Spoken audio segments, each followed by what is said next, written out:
Alrighty, hello everyone on the YouTube. I don't even know if I'm going to upload this.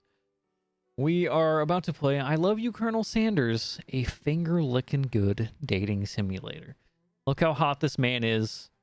Look at his hotness. You see that right there? Incredible. I made my camera Colonel Sanders because I'm hot. Also, he's hot. So we're gonna get into this. Let me move my other mouse out of the way. And not knock over my speakers. And I think we're good to commence. Before we get started, tell us your name. My name is Echo.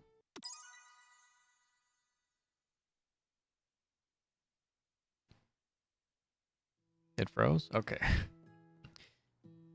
There's a fucking fly in front of me. Oh god, stop. A popcorn button? What does that do? You sleep softly as the morning sun casts a warm glow through the window of your modest student apartment. The world is peaceful and serene. You could stay in the moment forever.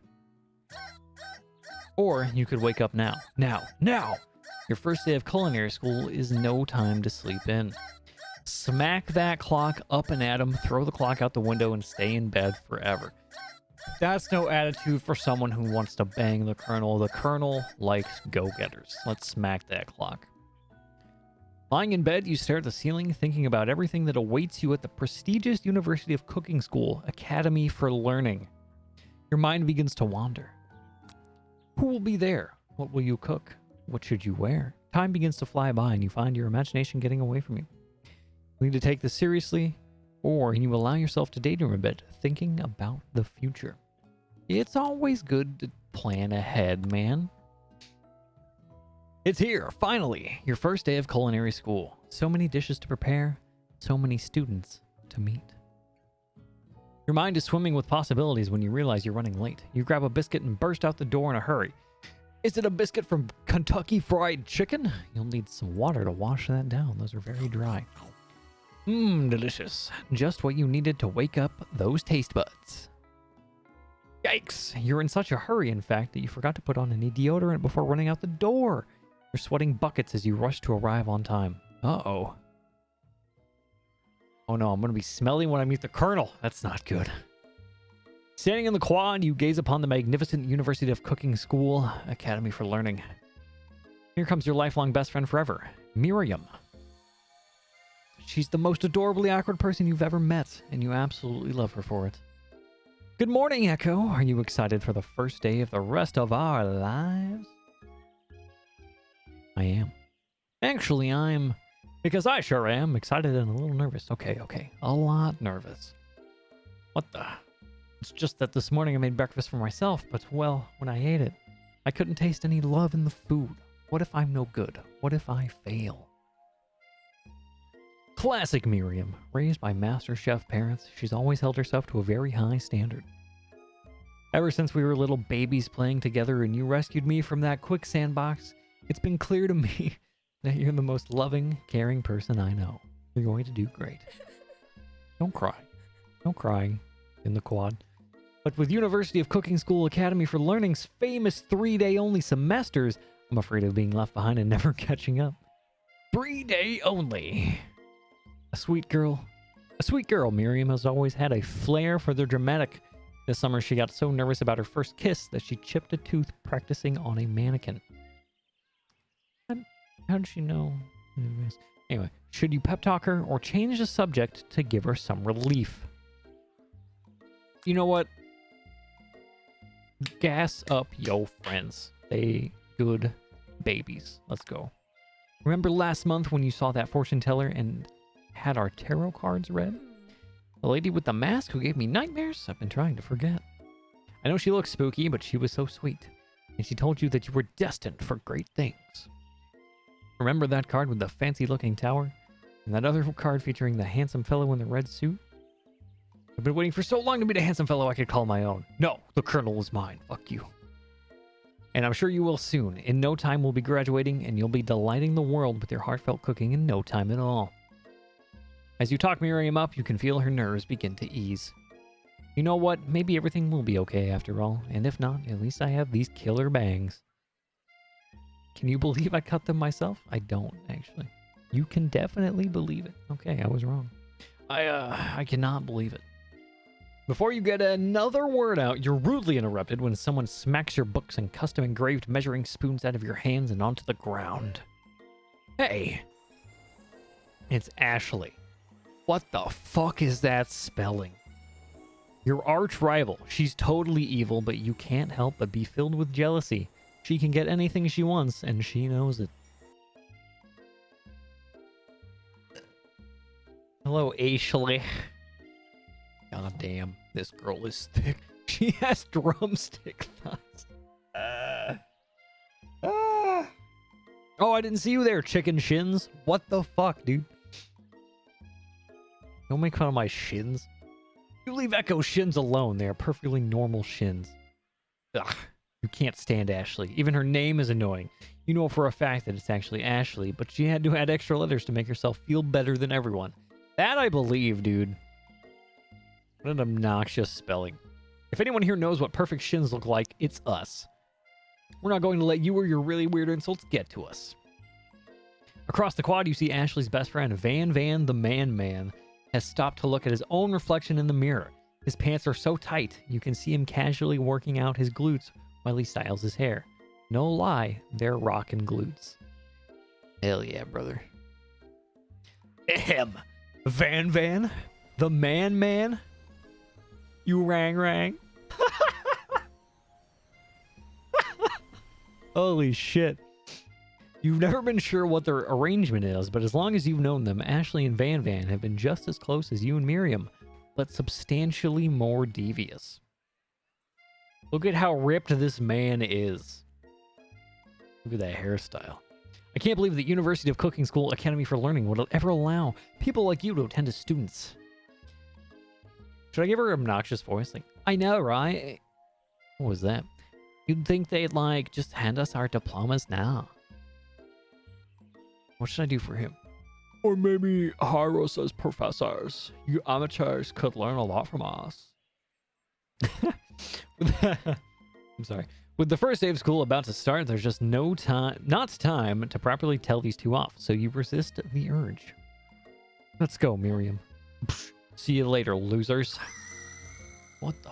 As you approach the door, you see a goofy-looking kid pushing hard against the window directly next to it. Did he just fart? Ugh. Oopsie. I think it's broken. Reach forward and easily pull the door open. That should do the trick. I love you. Thank you, man. Thank you. My name's Pop. I was named after my Pop. He's old. Could someone like this also be a student at the school? You mean the Academy for... Fuck, what was it called? The University for Cooking Academy of Learning or some shit? He must be one heck of a chef.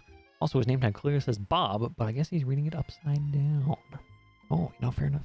Hi, Pop. I'm Echo. So, you're going to make me hold this door all day? Nope. Oh, wait. Where's my little kid voice? Fuck. No, hello? No, that's... Hello. No, that's also not it. This is my auto-tune. I don't think... Man, I didn't save it. Ah, that's so sad. I had a little kid voice and a deep voice set up. So I was going to like switch back and forth. Anyway. And with that, the young man walks into the building ahead of you. Is it just me or is he kind of cute? He's like 3 years old. I think it's just you. You both shrug your shoulders before following him into the building. You stand at the edge of the classroom, unsure where to sit. Other students wander in and keep themselves busy chit-chatting. A scruffy-looking pooch takes his place at the podium in front of the class. Adorable. Sprinkles. Now, quiet down, everyone. Who is this unreasonably cute pup and why is he in our culinary class? He must be Sprinkles, head instructor and CEO of UCSAL. Please, call me Professor Dog. I may be cute and little and fluffy, but I still demand respect. Ruff. What? A cute dog is our professor? This is the best school ever. I guess only a dog's nose is capable of picking up all the nuances of fine dining. Out of nowhere, wind begins to rush around you as a swirl of cherry blossom petals fill the air inside the classroom. I'm chilly. Someone close the window. And then, is it the Colonel? He walks in. Oh, he's so dreamy. You're immediately swept up in the aura of this new student and his remarkable goatee. Who knew anyone could be so handsome? Time stands still. It's him. It's... If it isn't my favorite student, Holland. Colonel Sanders interrupts Sprinkles. Sorry, Professor Dog, before he can finish the sentence. I don't know what voice I should give him. Please call me Colonel. Colonel Sanders. A hushed murmur rolls through the classroom as Colonel Sanders walks down the aisle of desks. Suddenly, the room is sweltering. Why am I dropping frames? Sorry. Hang on, I need to check OBS real quick. Give me like 1 moment.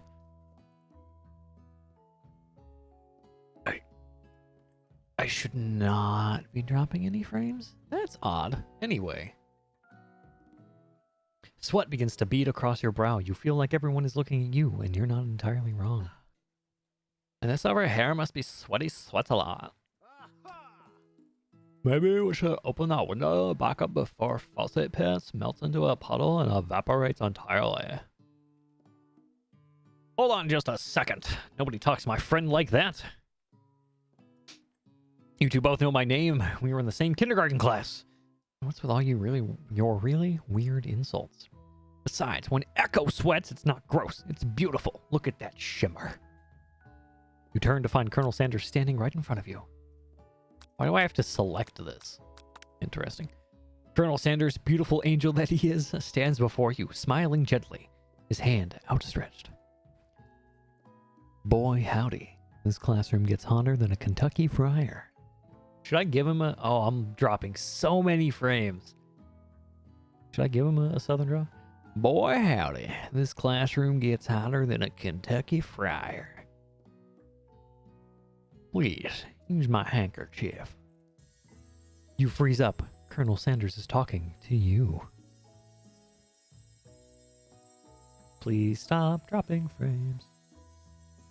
Wait, Colonel Sanders is talking to you? About how sweaty you look?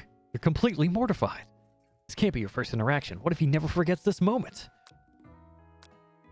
How will you respond? I'll take the handkerchief, absolutely. You stretch out your hand and Colonel Sanders places a fine silk handkerchief in your it.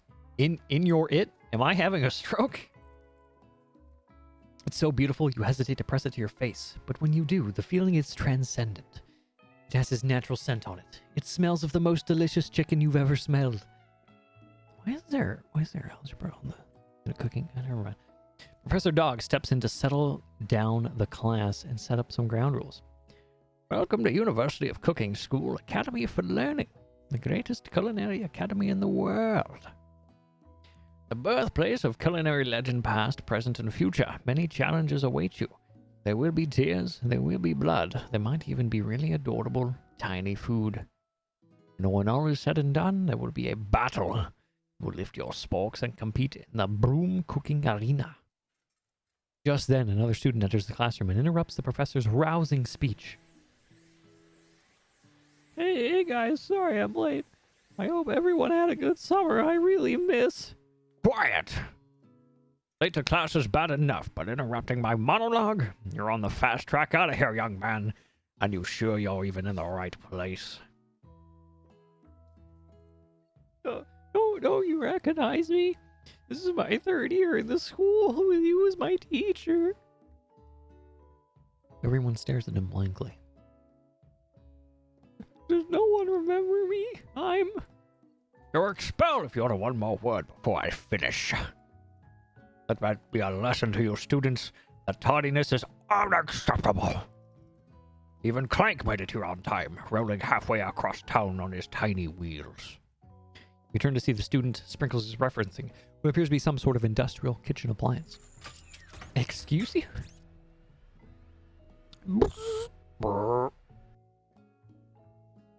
The class bursts into laughter.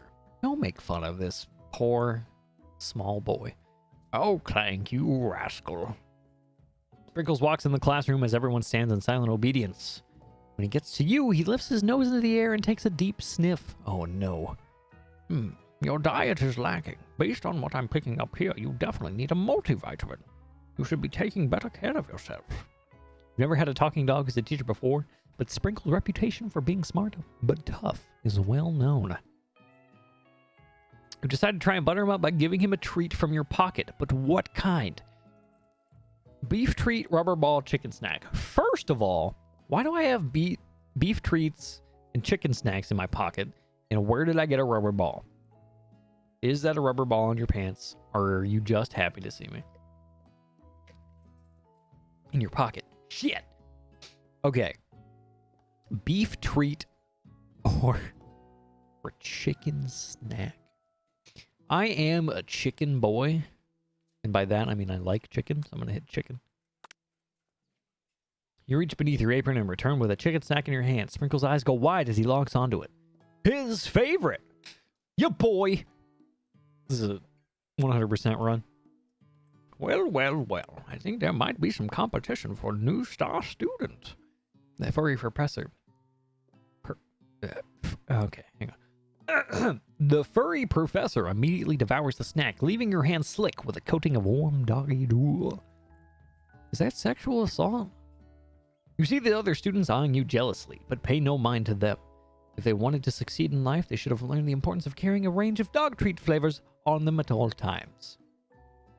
Settle down, young chefs. Take your seats and prepare to have your minds opened to the amazing possibilities of culinary creation. As everyone rushes to claim their favorite seats, you're left standing at the front of the room. Only two options remain. Next to Colonel Sanders and next to Ashley. Oh, fuck, next to Miriam. Hey, Echo, there's still a seat here. It seems that no one has claimed this seat next to me if you're interested. That's a horrible southern accent. Am I okay? Two good options, but which will you choose? You know your boy has to sit next to the Colonel. You move to take your seat by Colonel Sanders. It appears he brought no books, pens, or pencils. However, his perfect upright posture shows off a seriousness that makes you confident in his desire to learn. Thanks for offering me this seat. And I need to get up. Boy, howdy. I've only had two rules. Do all you can and do it the best you can. It's the only way you ever get that feeling of accomplishing something. That's so inspiring. Oh my god. A little off topic if you ask me, but okay. As soon as you settle into your seat, the professor makes an announcement. Think fast. It's time. No, that's Colonel Sanders' voice. Think fast. It's time for a pop quiz. That's not the right voice. Oh, God. Yeah, quiz about me. This incredibly important and surprisingly short quiz will tell you if you're ready for life at culinary school. His voice is just gone. Where's my, crotchety old man voice? Yeah, get off my lawn. Keep your knives sharp and your focus sharper. Here comes question number 1. If train A is traveling to point B and train B is traveling to point A, how important is it to wash your hands before cooking? Extremely. Looking at you, Pop. That's right. Oh, that wasn't hip. Forest is to tree, as chicken is to feather. Night fishing goggles? That's right. What is the most efficient eating utensil ever created? A comically oversized fork, a meat tenderizer, or a spork? That's right. What food is best for a broken heart? Anything as long as it's prepared with love and not too much salt. Camel meat, a pancake that looks like a silly face. I'm leaning pancake, but I feel like this is the correct answer. Yeah. It is Sprinkles, a good boy. He is the best boy. Your total score is perfect score. 5 out of 5. Did you cheat? You look up to see that Colonel Sanders has been watching you tally your score. He's impressed. I know we just met, but I have to confess, I think you have a beautiful brain. Oh my god. Hot diggity, Echo. You just scored some major Colonel Sanders points with that performance. May I have your attention, students? I have an important announcement to make. Time for lunch. Wow, the cafeteria is as nice as any restaurant you've ever eaten at. It makes sense that a school dedicated to cooking would also be serious about eating. A delicious fragrance wafts through the room and tickles the end of your nose. Your mouth waters. Do you smell that? That must be our lunch. It smells crazy good. Everyone, can I have your attention? Is that about lunch? No, I just wanted to apologize for my tardiness. You see, I was... Howdy, folks. I'd like to make an announcement. Hey, I was... It's about lunch. Everyone cheers. But I... Shh. Lunch. She said shh.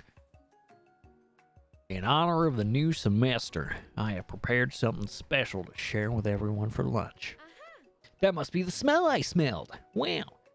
Indeed, that smell. Well, you hold your breath, waiting to see what food this mysterious student has created. You've heard that he's very talented, but were the rumors true? Is this? Colonel Sanders lifts a large bucket above his head. Its contents glimmer in the light. Piled high are huge pieces of chicken, breaded and fried to a crispy golden finish. The aroma envelops you, and you begin to feel warm and safe. Colonel Sanders has filled a bucket with chicken? What a novel concept. Your stomach begins to grumble as if to say, stop thinking and start eating. For years, I've been developing a secret recipe for the perfect fried chicken. By my calculations, nothing less than 11 herbs and spices are required to achieve the perfect balance of flavors. You look around and notice that every other student has a pen and paper and is scribbling notes as fast as they can. But that's all I'll say about that. Alright, you think we want our stupid secret recipe, dude? Pshaw. Nah, my dude. Nah. I'm just drafting a lost will and testament in case one of those ingredients is a poison. Got him. He looks around nervously to see if anyone else is laughing at his sick burn. You wait to see what zinger Ashlick will prepare to follow up, but she has suddenly taken a different approach. Jan, I was just like writing in my diary. Dear diary, today I smelled something beautiful. I knew at that moment that only the hands of a true gentleman could fry chicken so tender. You see her body language change from bitter and evil to sweet and innocent as she slides closer to the colonel. She realizes he is destined for greatness and fame with cooking skills like this. She wants him all to herself. The colonel is mine, you hoe. Oh, please. Well, Van, the man, if you don't want any, I'll take his. Me. Well, hold on. I guess I'll try it. He takes one bite, and his eyes grow wide.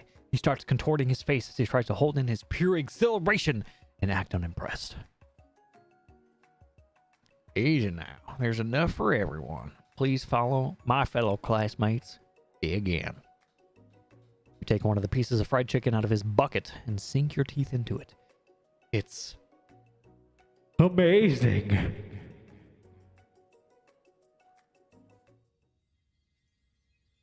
Tasting Colonel Sanders' food transports you to another dimension. Alone with your taste buds gripping a drumstick in your hand, you float weightlessly. Focus your mind in meditation on this moment. Try and identify every flavor.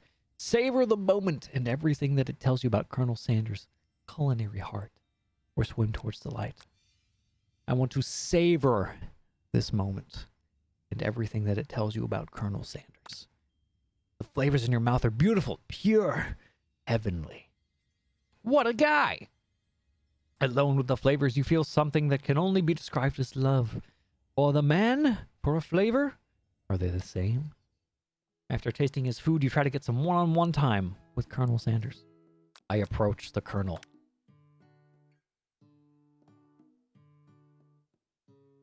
Colonel Sanders smiles ever so softly as you approach. He stops what he's doing and allows you to break the silence. Colonel, I wondered if I could talk. Colonel. Colonel.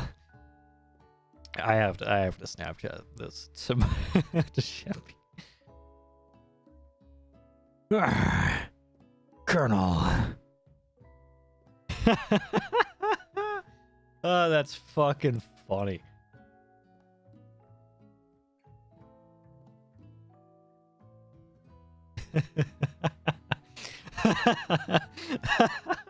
That's fucking hilarious.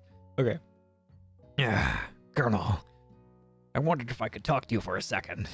That's my best snake impression, by the way. Anything for a fellow chef. What exactly was on that chicken? How bold to come out and ask. It's an idea I had for a new combination of flavors that will make me my fortune and establish my legacy for all time as I open a chain of highly successful fried chicken restaurants. No big deal. It's just you and me here talking, Colonel. I can keep a secret. In fact, I've got some of my own that I'd be willing to trade. Hang on, Sheppy replied to me. Give me a sec. Oh god, that's fucking hilarious. What's the rush? The semester's only getting started. We've got 2 more whole days to get to know each other. Ooh, baby. He's clearly not going to give up that easily. Give it up easily. I can't read. But it doesn't hurt to be persistent. You know what they say about secrets, Colonel. Shouldn't learning be fun? You've got moxie, I'll give you that. Colonel Sanders looks both ways to make sure you're truly alone, and then leans in. You can feel his warm breath as he whispers. Just one ingredient, but you can't tell. I use... It's something my great-grandmother taught me. Wow, you'd never have guessed that. In fact, you're not even sure where you'd get some if you searched. While you're wrapped up in that huge revelation, you notice that Colonel Sanders has disappeared. While everyone else is still in the cafeteria, you decide to look for him. You find Colonel Sanders outside, standing in the quad. What does this popcorn button do? Oh. Interesting. Oh, you again. Howdy. Sometimes I like to come outside and look at the school buildings. I think about how my story will continue on after I've graduated. Sounds like you have big plans. I dare say the biggest. I'll leave my mark on this world. You can bet on that. Alone together for the first time, you figure now's the perfect moment to show your personality to him. Nag him to show your own strength. Wow him with a big idea to add an additional ingredient to really spice things up. Or be modest, but thoughtful. I will be modest, but thoughtful. Well, I just wanted to tell you that I really enjoyed your food. Now, you've got his attention. The flavors were complex but comforting. The interplay between salty, savory, and peppery. It was perfect. I appreciate the compliment, Echo. I'm sure you'll be a big success. A big success. I know we've only just met today, but I'm starting to get the same feeling about you. We should head back inside. The next lesson starts soon. You step into the massive cooking arena where the afternoon lesson will take place. Each student gets an oven and all the tools and ingredients they could need. Look at this place. It's magnificent. Finally, we get to show our stuff. Wait a second. Oh no, we have to show our stuff. What if I totally blow it? You're not going to blow anything, except maybe kisses to the crowd of fans you're going to earn with your signature, adorable, tiny food creations. Welcome, students, to the cooking arena. For today's lesson, we'll be cooking with partners. Hurry up and pair off. Give me the Colonel. Give me the Colonel. Naturally, Miriam looks over at you, but unable to control yourself, you pounce on Colonel Sanders. Oh, I know that feel, dude. When you look at your Teacher says go into pairs, and you look at your best friend, but your best friend's looking at someone else. Feels bad, man. Hey, Colonel, would you like to tackle this lesson as a team? A team of 2? That is me and you. If that wasn't clear. Want to be my partner? Sure, Echo. I'll prepare our station. Without you as a partner, Miriam is left standing all alone. 2 different students quickly take notice. Hello, new partner. What was his voice? I don't fucking remember. Beep, beep. Beep, boop. Bzz. Oh my, 2 potential partners. I'm so sorry, gentlemen, but I don't know who to choose. Looks like you'll have to pick for her. Friend duties can be a little awkward, but that's the price you pay for not being alone forever. Who do you want to ask to be Miriam's partner? Oh boy. Weird child or kitchen appliance? Cast your votes.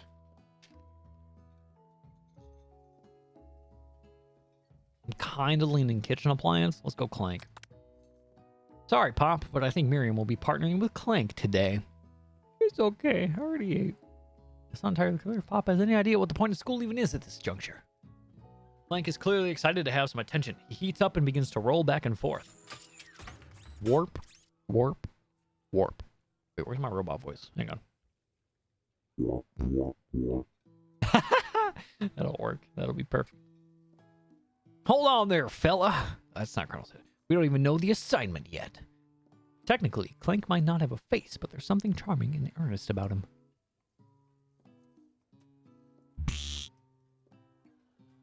Tissue, I hardly know you.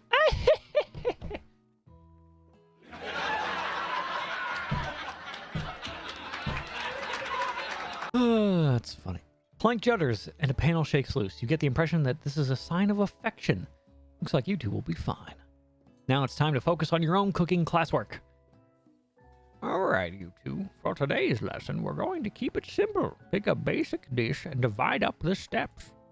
No chef is an island. It takes 2 flints to make a fire. You get the idea.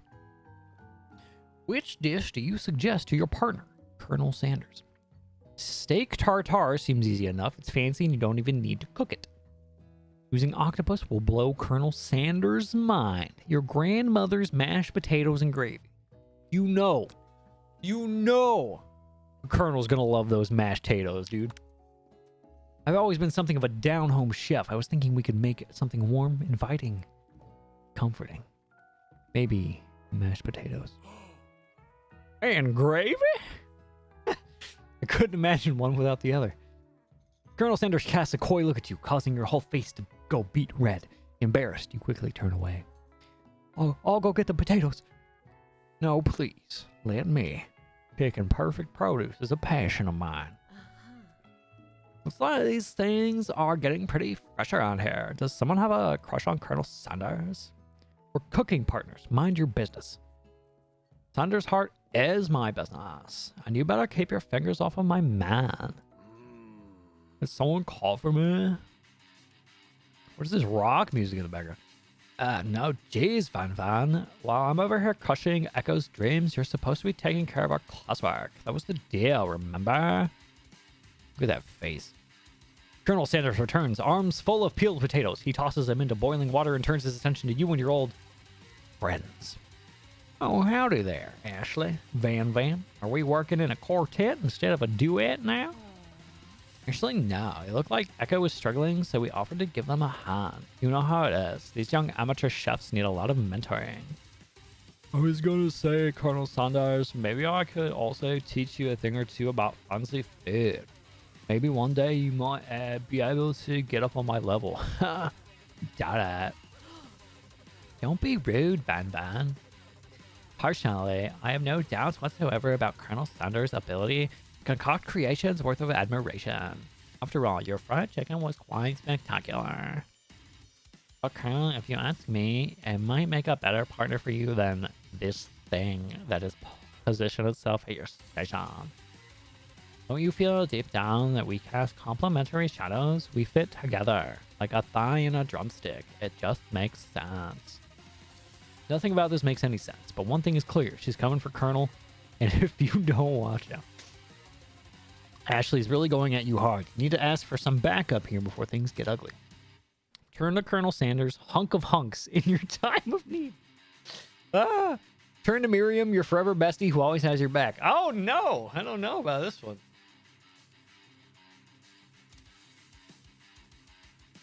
Maybe. Okay, if I turn to the Colonel, I don't think that'll go over well because it basically looks like we're fighting over him, right? I think I turn to Miriam. You turn to Miriam, and as soon as you find her, she senses it and looks back. This girl's friend in need radar is second to none. She immediately comes running over. Is somebody threatening my friend? Wait, hang on. Is somebody threatening my friend? I will destroy them. I actually think that Ashley and Van were just leaving.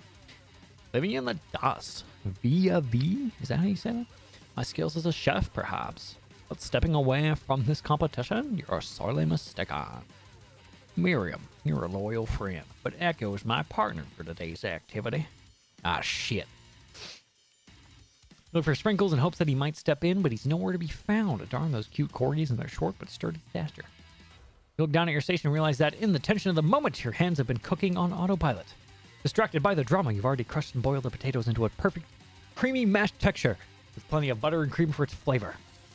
It's as if your natural passion guided you through the steps you know so well while your attention was elsewhere. I know just what to do. Colonel Sanders extends his hand. He's holding a beautiful white porcelain gravy boat out of which pulls the smooth brown gravy, smothering your nearly finished potato dish. Gravy flows down the mound of mashed potatoes. The results look spectacular. Granny would be very proud. Colonel Sanders holds a spork out to you. Why?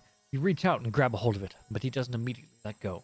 The two of you stand holding the same spork, and for that small moment, all of the madness and pressure in this crazy world stops. Your eyes lock. The moment is electric. Time stands still. You love some. Set it free. Together, you dig the utensil into the mashed potatoes and lift a heaping sporkful up. When you see Ashley with a sinister look, you know she's plotting against you to be with Colonel Sanders. And then, filled with rage when, without thinking, you fling the sporkful of mashed potatoes right into Ashley's stupid, beautiful face.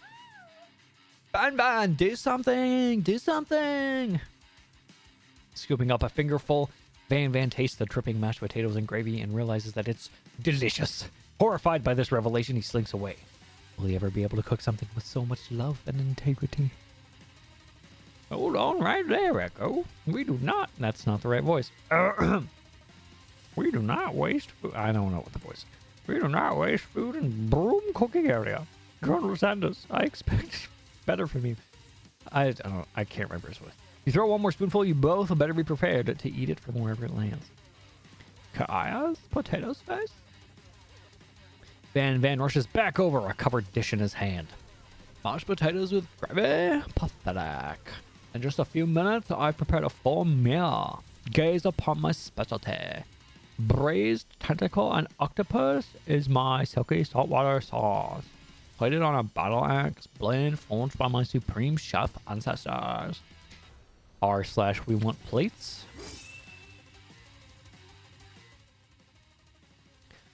You've ignored me for too long. That ends now. It is I who will have first bite, and you will all look on with envy. The interrupting student rushes at Van and swipes a bite of his signature dish right off the plate. No, don't. Something about this dish doesn't strike my nose quite right. I think the octopus was rushed and may have turned in the process. The results could be toxic. Too late. It has been eaten. I think I left something in the oven. I don't feel so good, Mr. Stark. It killed him. Holy shit. Everyone step back. Don't take another bite.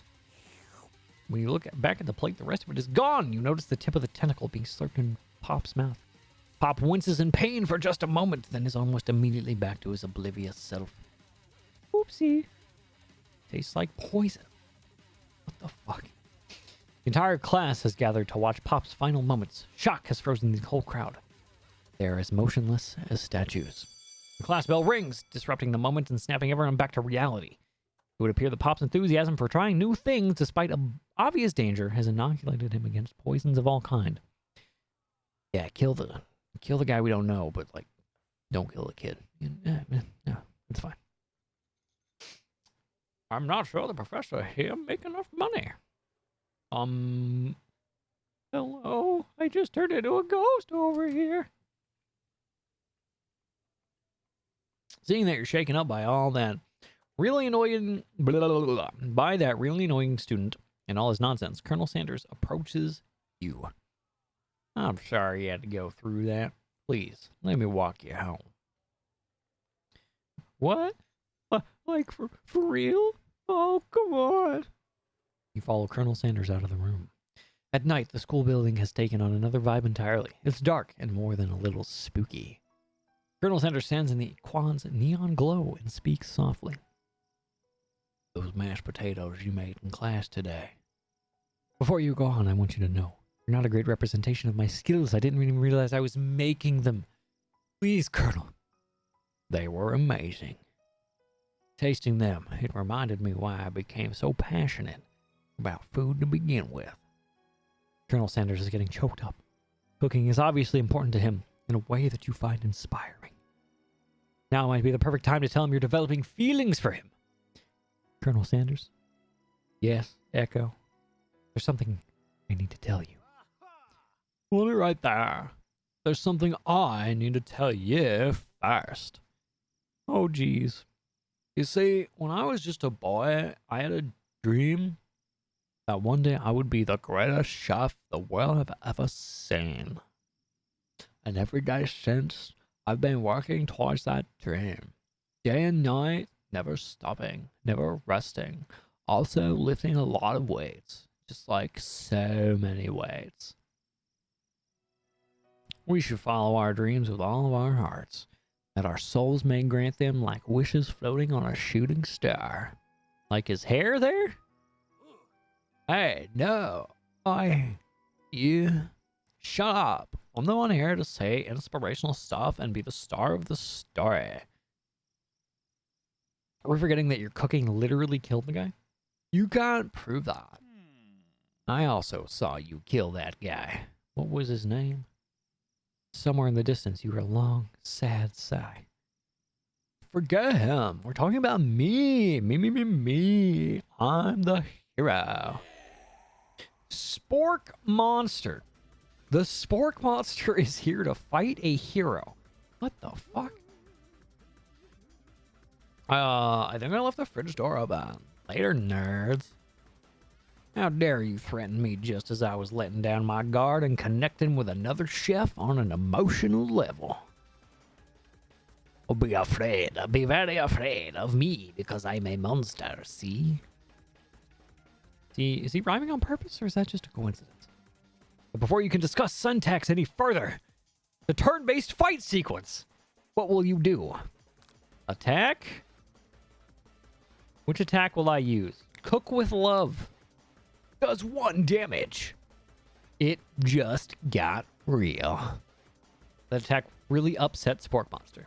Spork Monster goes on the attack. They spit hot gravy at you. I take 1 damage. I will attack. Cook with love. Spork Monster won't forget this. Really feeling threatened by your attack, focuses their mashed mind and draws in energy from Mother Earth itself. They grow larger and more intimidating. How will you respond? I'll defend. Fuck no. Trepidation? You hold your head between your hands and mutter, this is not happening, this is not happening. Spork Monster is no quitter. Buffed up and ready to rumble, they go on the attack once again. Spork Monster uses Utilitensel. You take 2 damage from the attack. You take much more damage, you're not going to survive the battle. Attack. Spork Monster is oozing cheese sauce onto the lawn of the quad. I wonder who's gonna have to clean that up. Feeling vulnerable, Spork Monster prepares for its ultimate attack. Rounded Edge. Vile villain, your reign of terror stops here. That wasn't a southern accent at all. Boy, howdy. Okay, I got it back. Hang on. Colonel Sanders summons the energy of 1,000 chickens. Pat. Oh, it's the wrong fucking thing. I gotta ruin it. Pop, pop, power pitch.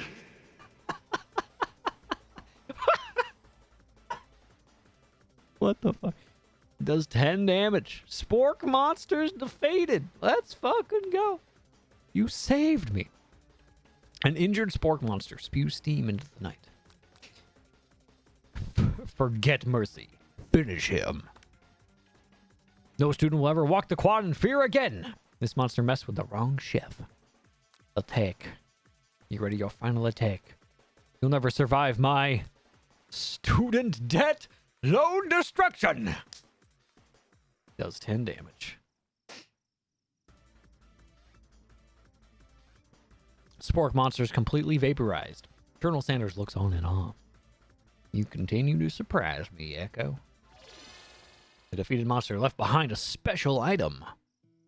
It appears at first to be a cookbook, but upon closer inspection, it's so much more. It's a book of magic spells with a golden chicken on the cover. You open the cover and find a library card tucked inside. The last name to have signed it out is Borko. Borko. That name sounds strangely familiar. Your blood is pumping as you stand in the quiet of the night, holding the mysterious book in your hands. As you come down from your bizarre battle buzz, yeah, one of those words wasn't in there, but it's fine. You realize that your final attack has left you completely depleted. The world around you begins to fade away. Without any energy to keep your eyes open, darkness overtakes you. The image of Colonel Sanders flashes before your eyes as you fall asleep. He must have helped you get home. In your tired state, you don't know if you could have made it without him. What a guy. You want to thank him, but you don't have the strength to utter a single word. You feel your covers being pulled up over you as you are tucked in tightly. Good night, my Colonel. In your dream, you're together with Colonel Sanders. For some reason, Sprinkles is also there, instructing your love. Dreams are weird. You awake on day 2 and attempt to process the wild visions you had.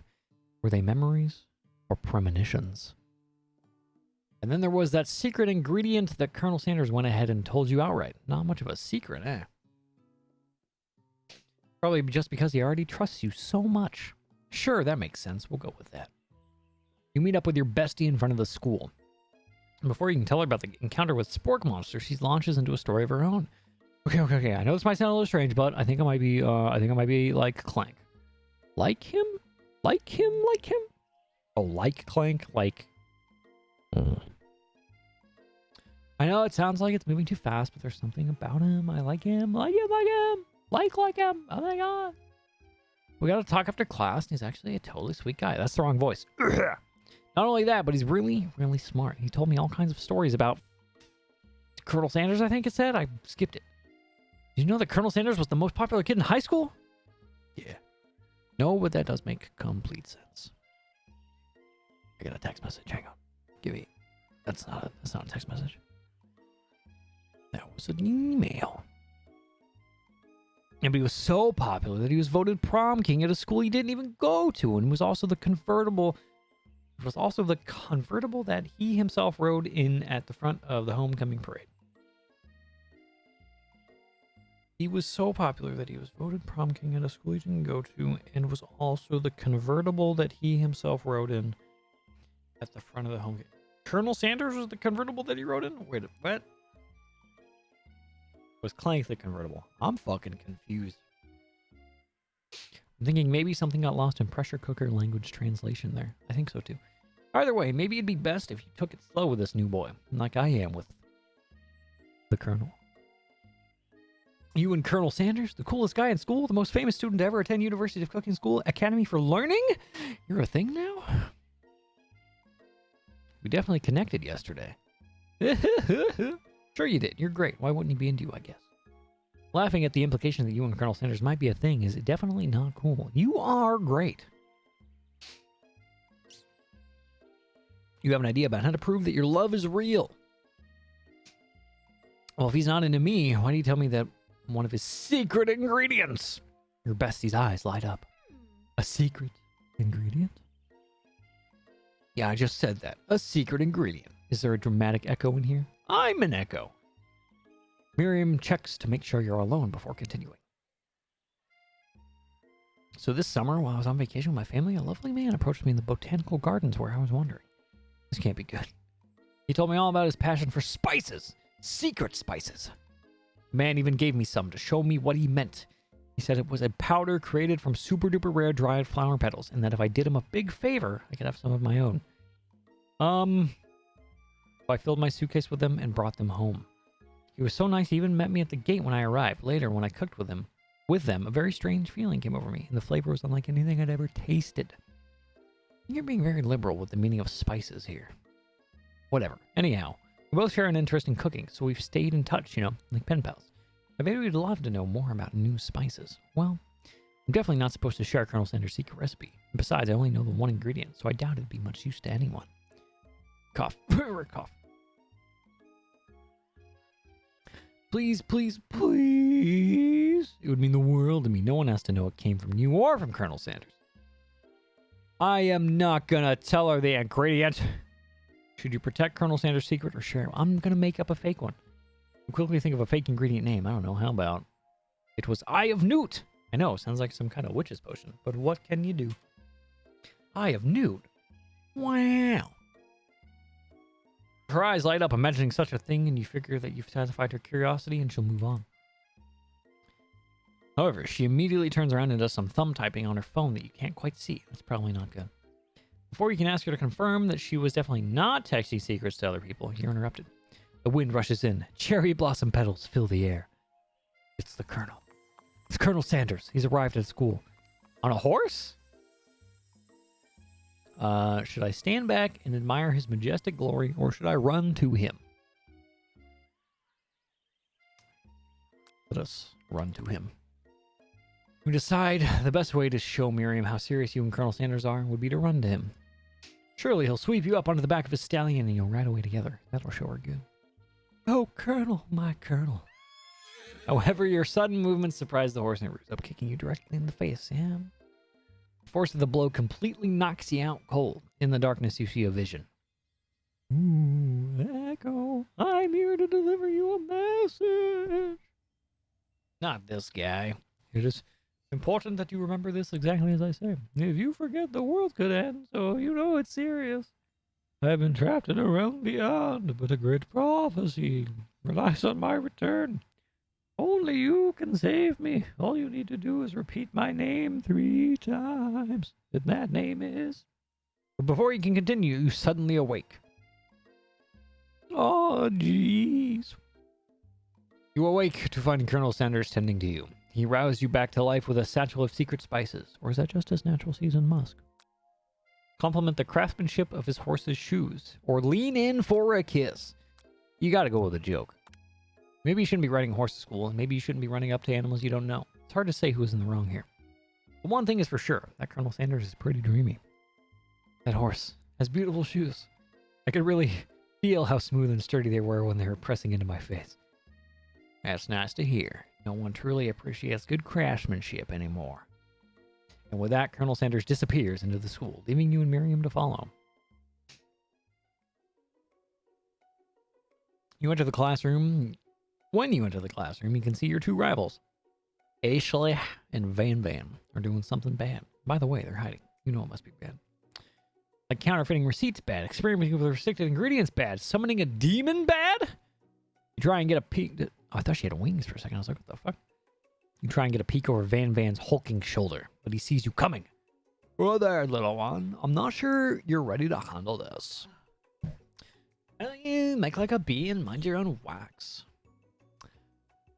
Tell them to stop acting immature. Act like you're not interested in them, but really try and get a closer look.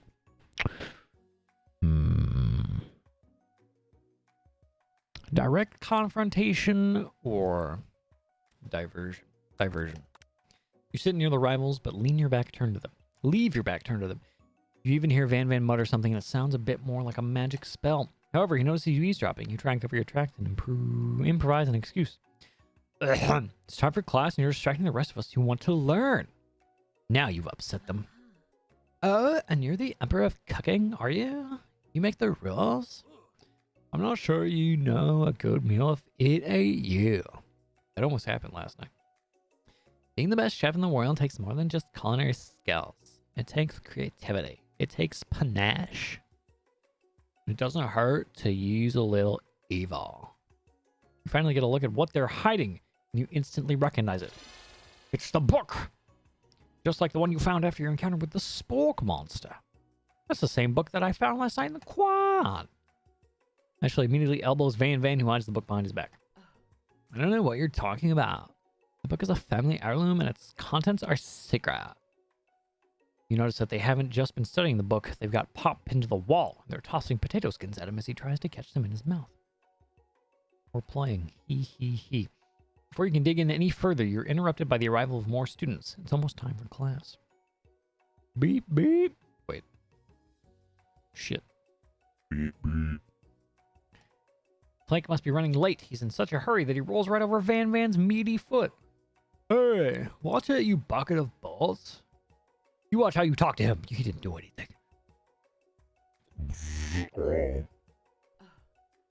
Who do you think you're talking to? I've never heard such language, not even from a stand mixer.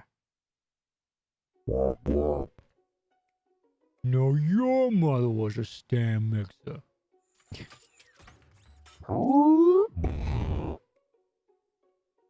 Van jumps to attack Clank, but Clank shocks Van, sending him flying across the room. Protect me, Colonel Sanders. These crazed men are about to come to blows. I think it must be over me, but I'm not interested in either of them. Ashley's tone has completely changed in an instant. She bats her eyelashes at Colonel Sanders. Surely you must know this is a ruse, right? Gentlemen, get a hold of yourselves. Save it for the arena at least. Or don't. Honestly, what do I care? I've got lofty career aspirations to focus on. Maybe I can help you with your business plan. Just then, Sprinkles arrives to signal that the true start of class today. He's panting, which doesn't seem that abnormal. He's a professor, but he's also a dog. Students, please take your seats. I apologize for my late arrival. I've spent the morning chasing a car all around town, and my tiny legs are very, very tired. But I'm here now, and I hope you're ready to learn. Rub his furry dog belly. He loves it. Sprinkle stops in his tracks and sniffs the air around you. Something has him in a trance. It's a scent left on you from Colonel Sanders. Sprinkles jumps on you and licks your face. More sexual harassment. Down, boy, down. Off topping. Is that German? What? That command shouted by Colonel Sanders has snapped Sprinkles out of his trance. I wonder what's up with that. Sorry, I got a little carried away. After he catches his breath, Sprinkles regains control of the classroom. Without further ado, we'll review the global history of my favorite fowl, the chicken. I completely forgot his voice. You want to pay attention to the lesson, truly you do. Which is why in 1776, at the sign of the Declaration of Independence, it was a chicken who first signed their name. But you can't help but daydream about Colonel Sanders, and you missed most of the important parts. When you come to, Sprinkles is holding a tray of food in front of you. Well, Echo? Naturally, this appears to you to be a sample platter. Which item do you want to sample? A glass of water, a shimmering pepper, a dog biscuit. I'm going to go for the pepper. A brightly colored pepper stands out from the other items. It sparkles in a most eye-catching way, so naturally, you reach out, grab it, and eat it right away. However, your body is not prepared for the heat. The pepper has triggered an intense spice hallucination. It feels like forever as you trip through the universe. My friend, ooh. This guy again? I'm here to give you an important message, ooh. You must avenge my death and fulfill your destiny.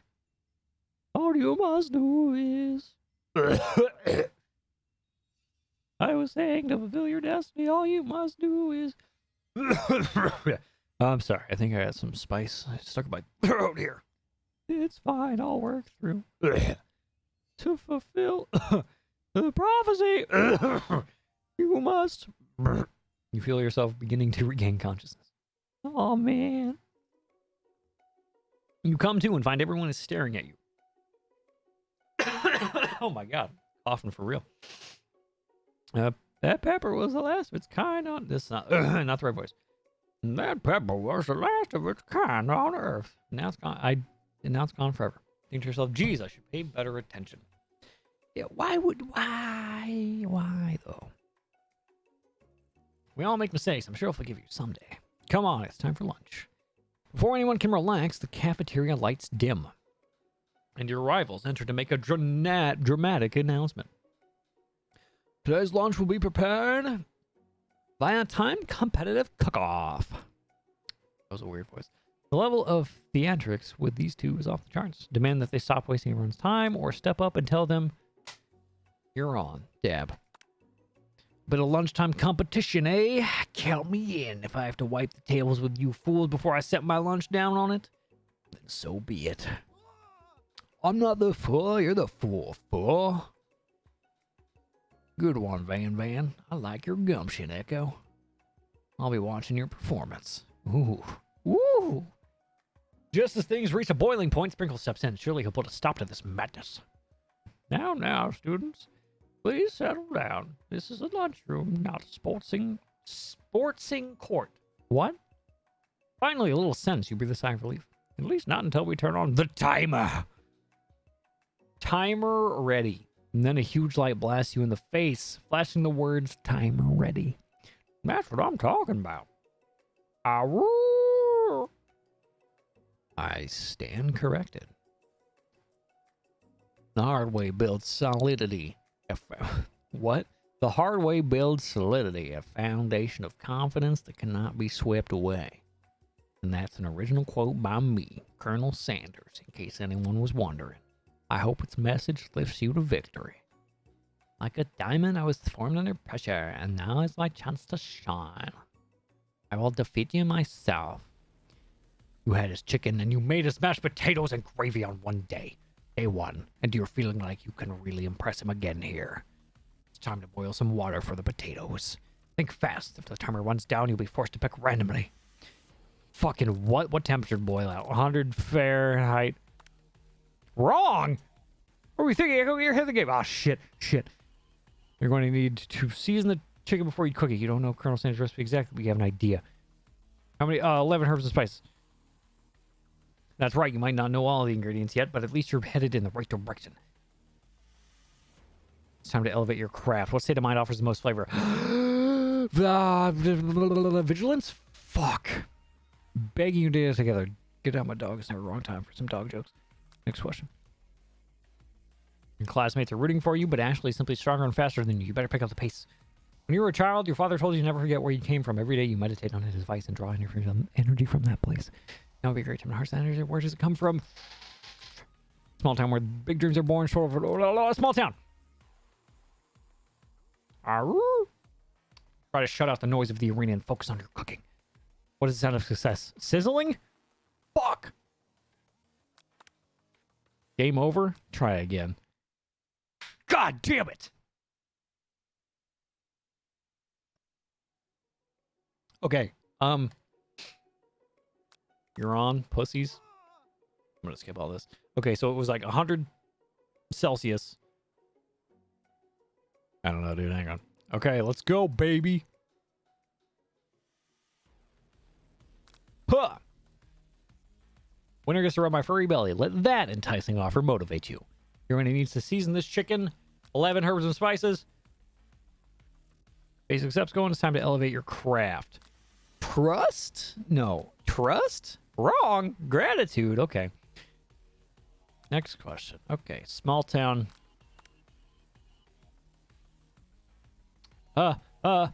Silence? Okay. When they taste your cooking, they will be so taken with it that they'll be unable to speak. You notice Colonel Sanders out of the corner of your eye. I believe in you, Echo. He's actually cheering you on, which would be awesome, except knowing he's watching you makes you totally forget what you were doing. Now all you can think about is Colonel Sanders. How many spoonfuls of gravy filters? Fuck it, oh god. What were you thinking? Get your mind back into the competition. You're stranded on a desert island with only one dessert cookbook. Which do you take? What a hunk. I know, right? You know what? Shouldn't you be focused on the challenge? You're falling behind. What does that have to do with crafting spectacular fried chicken and delicate baked biscuits? Woof woof. really struggling to keep up. In the next station over, Ashley has already begun plating elements of her dish. It's colorful and complex. To make up time, you toss your biscuit dough into a stand mixer. As you do, the crowd gasps. Yikes. I know you love nothing more than seeing a fellow appliance utilized in the kitchen battle, but sometimes that means sacrificing a personal touch. Ooh. You might not have any hands, but Echo does. And a good chef needs to be touching the dough to know when it's properly mixed. There's an easy way and a hard way. You don't get far by going the easy way. When you hear everyone talking, you realize how serious your error was. You immediately shove your hand in the mixer to rescue your dough before it's overmixed. No! You're not fast enough and your hand gets stuck. It's immediately crushed by the quickly spinning beaters. There's no way you'll be able to use that hand for the rest of the match. Colonel Sanders shakes his head in shame. What you often find is that the easy way can turn out much, much more difficult. Everyone, stop what you're doing right now. This battle is over. It can't be. I was so close to finishing my dish. Sweetheart, look at your hand. You simply can't go on. That's too bad. And here I am with a completed dish ready to serve. Surely that makes me the winner by default. No, it wouldn't be fair to compare the two. On account of Echo's injury. See Sprinkles begin to lick his doggy chops as he locks onto the dish. But I suppose you should at least tell us what you prepared. Because I'm the sweetest, I skip straight to dessert. Under this white chocolate dome, you'll find a wide array of delights, taking you on a journey of flavor that tastes so good. It tells a story of excellence. I was going to ask Echo to do the honor, but since you're injured, I'm afraid that pouring this creamer of delicate hot chocolate sauce might be too difficult. Colonel Thunders, if you wouldn't mind lending me a strong, steady hand. Colonel Sanders pours the hot chocolate sauce on top of the dome, causing it to melt away, revealing the ingredients hidden within. Inside, you'll find a delicate fried cheese croquette atop a slice of honeycomb, ice cream 2As, tender nougat, and pearls of blueberry jelly. Colonel Sanders seems intrigued, but perhaps not impressed as he dips his finger into the chocolate sauce. Simplicity isn't your strong suit, is it, Ashley? Oh, yeah. As he places a sauce-covered finger into his lips, Ashley leans over and whispers something into his ear. A dab of sauce sticks to his mustache. Internalize the rage you feel or put yourself between Colonels. Fuck it. You reach out to wipe with your apron to wipe the sauce off of his glistening face. He brushes me back! This goatee isn't a fashion statement. It's also functional. I was saving that flavor for later. Wow.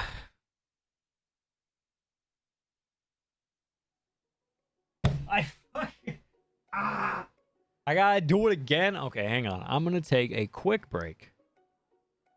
I need to use the restroom. Alright, I have resumed the recording.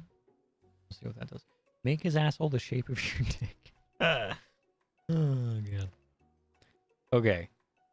I've already done this. So, should I try this one more time? I don't know.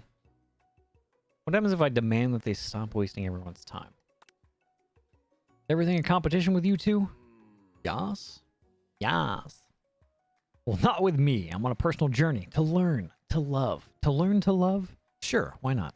But definitely not so constantly battle. Not to constantly battle.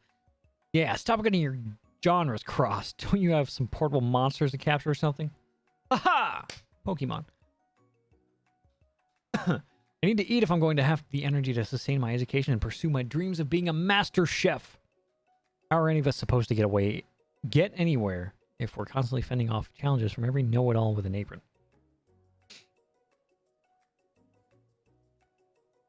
Besides, I already brought my own lunch. Echo, you should have it. It will give you the energy you need to succeed. Your arm reaches out and presents a gift to you. A special grilled cheese and tomato soup with chocolate milk to wash it down and a tart plate for dessert. Grilled cheese and choco milk, dude. It only takes you about 5 seconds to eat Miriam's tiny food, but it's just what you needed for motivation. You know what? I've learned enough for today. Let's battle. Just as things reach a boiling point, Sprinkle steps in. Settle down. Yeah. Timer ready. I stand corrected. Okay. Get to the fucking... Yeah, yeet.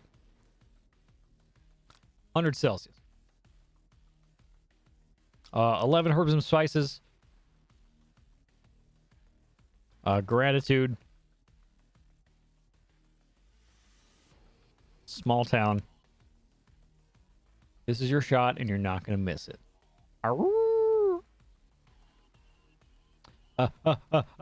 Silence. I believe in you, Echo. He's actually cheering you on, which would be awesome, except knowing he's watching you makes you totally forget what you were doing. All you can think about is the Colonel. Look at this man. Look at this man right there.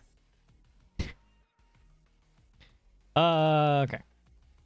Get your head back into the competition. What a hunk. Bang. What does that have to do with the crafting spectacular fried chicken and delicate baked biscuits? Bake your biscuits.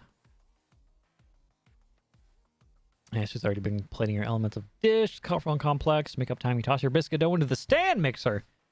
Already done this. Fucking God, just go fast. I fucking like break my hand. What you often find is that the easy way can turn out much more difficult. And what software you're doing? Yeah, what the chocolate dome? Yeah. We've done this already. Okay, don't put myself between Colonel Sanders. I need to internalize the rage that I feel. Your rage burns so intensely within your eyes that they burst into flames. The flames cause your eyebrows to catch fire and turn to ash. And they fall off of your face, which means people will have a hard time understanding your emotions for the rest of the semester. Perhaps forever. Embarrassed and ashamed by your poor performance, not to mention your crispy fried brow, you run for the quad to be alone. The beautiful weather feels like an insult inside of you. A storm rages. It's Colonel Sanders. He's probably here to tell you that he and Ashley are in love and have decided to get married. And he won't even ask you to cater his wedding because you're a terrible chef and an awful person. You try to hide from him, but he approaches you directly. I know you're hurting right now. Not just from the devastating loss, but from that run-in with the mixer and that small fire. We should get that checked out. I'm fine. Can't you just leave me alone? I'm a loser. I'm not fit to fill your fryer. What does that mean? Hang on. I'll never be a master chef.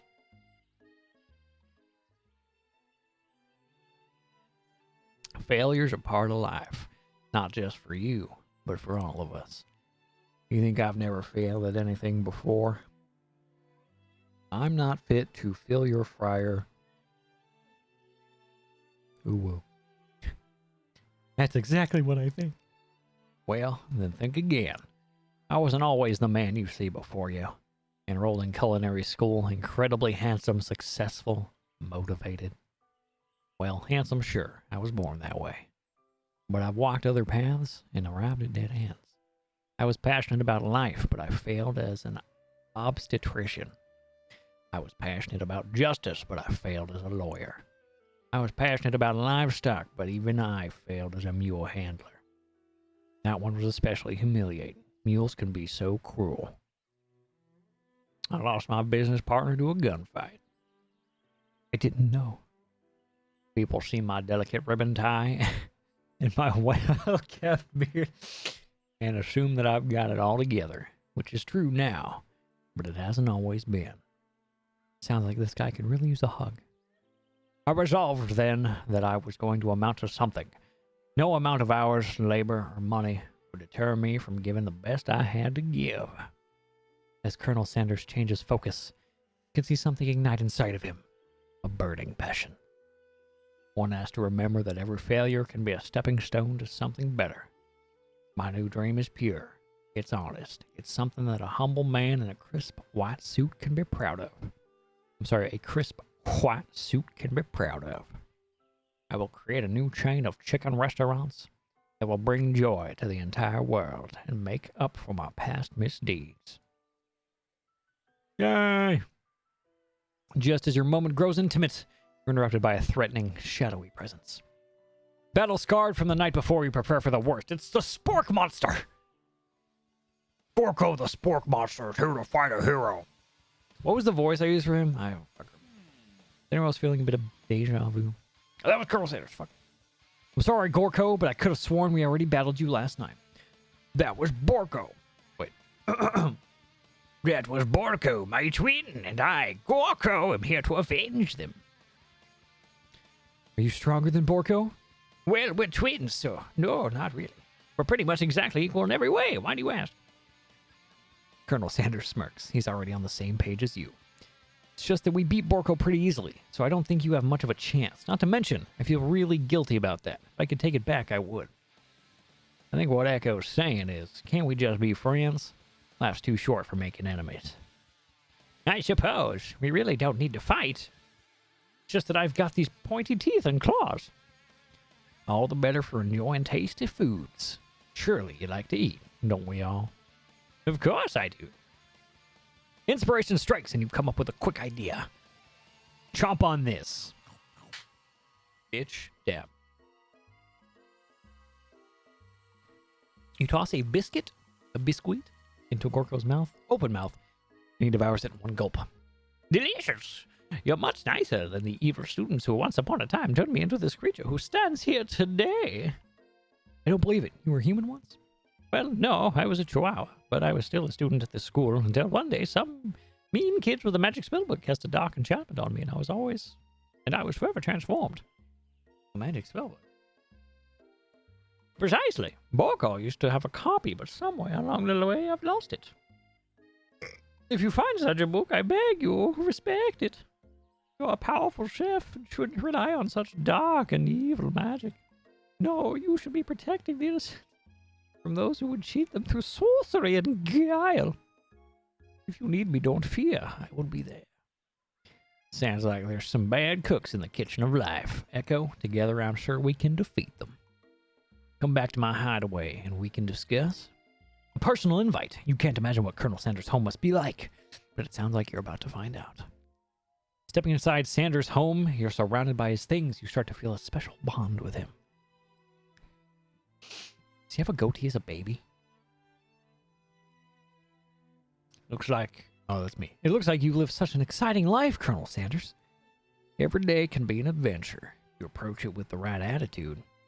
Long ago, I made the decision to never stop searching, never stop working, never stop imagining. Have you been working on any new recipes of your own lately? I'm always excited to talk about food with another ambitious chef. Well, there is something. It's just a side dish that I've been tinkering with, trying to find the right balance of flavors and texture. I'm not sure I've nailed it yet, but I'm close. Colonel Sanders' eyes perk up as he starts to wonder what dish you might be describing. It's meant to pair with something spicy or something crispy. Both, perhaps? Now you've got him right where you want him. Should you reveal your new creation to him or keep it a secret just for you? Reveal it so that I might share in this love with Colonel Sanders. You decide that you're as ready as you'll ever be to share your original cooking with Colonel Sanders. Before you can talk yourself out of it, you decide to dive in head first. You reach into your lunch bag for a special dish that you've been keeping on ice all day. I present to you my original coleslaw. The shredded cabbage dish glistens in the light of Colonel Sanders' Lux hideaway. Magnificent.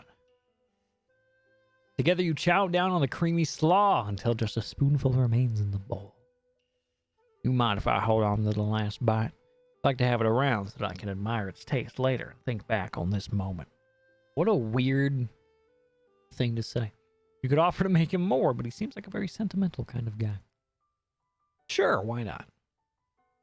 Please, make yourself comfortable. I'll be back in just a moment. You realize that now would be the perfect time to do some snooping. Around the room are various items that you can look closer at. Each item seems to radiate memories and emotion. Tap on an item to discover more about the Colonel. The urn? You take a closer look at a large urn sitting on a nearby pedestal. There's a plaque on it. It's dusty, but when you wipe it off, you read the inscription. Here lie the ashes of all my past careers and business failures.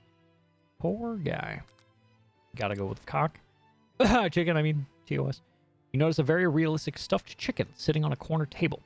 When you pick it up, you realize it isn't just realistic, it's real. Taxidermy must have been important to Colonel Sanders when it was alive. A little note clipped to the chicken's foot reads, "The true state bird of the great state of Kentucky." Is that whiskey? Oh, it's a scented candle. You pick it up and try to identify the smell. Power tool. Freshly starched collar. Piece of wood floating in a lake. Summer of 69. No, it's one of the secret recipe ingredients. It's burp.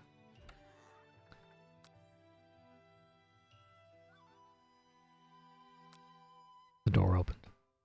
I want to know more of this. A lock of silver hair is woven through the teeth of the comb. Upon further inspection, you realize that the hair therein isn't just silver in color. It's actually made of spun silver. Jesus Christ. One of the framed photos shows an old man who looks a bit like Colonel Sanders standing with a friend. They hold fried chicken drumsticks and appear to be cheersing them. That's not what's happening in this picture at all. You look closely and see that there's a short inscription. I wonder who my friend Pete is. Photo appears to be Colonel Sanders, except he's an old man visiting the pyramids of Egypt. Maybe this is where he discovered one of his secret herbs and spices. An adorable little baby boy crawls across the floor. From the goatee and mustache combo he sports, you figure that this must be the Colonel himself. That, or maybe it's the drumstick that he seems to be waving like a rattle. Who frames a baby picture of just themselves? Probably the type of person who would make their own face the logo of the company they founded. Am I right?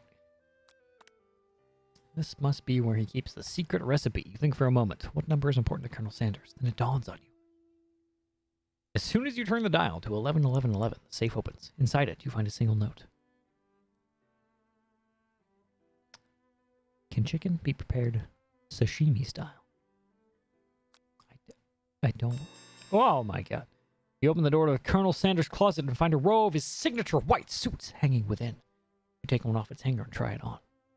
The jacket is a bit big for you, but it's soft and comfortable. You give yourself a deep hug, breathing in his scent. They say that home is where the heart is. Is this what they meant? But before you can look any further, you hear Colonel Sanders returning. He has a new dish that he's been working on, and he wants you to taste it. You try to act casual until he asks why you're wearing his jacket. I don't usually loan those out, but I must say, it does look good on you. Oh crap, the jacket! You forgot to take it off. You decide that now is your moment, and you make a big move. You're cold, you fess up and tell the truth. Ooh. That's a tough one. That is a tough one.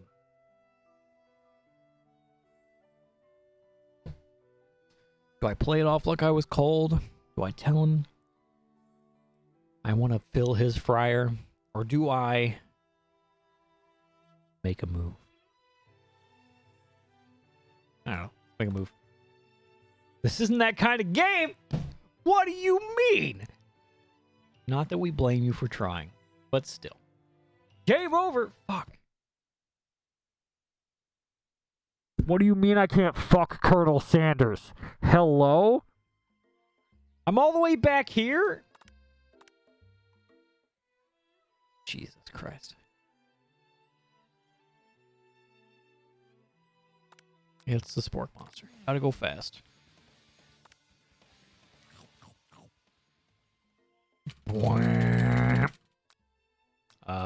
Reveal it.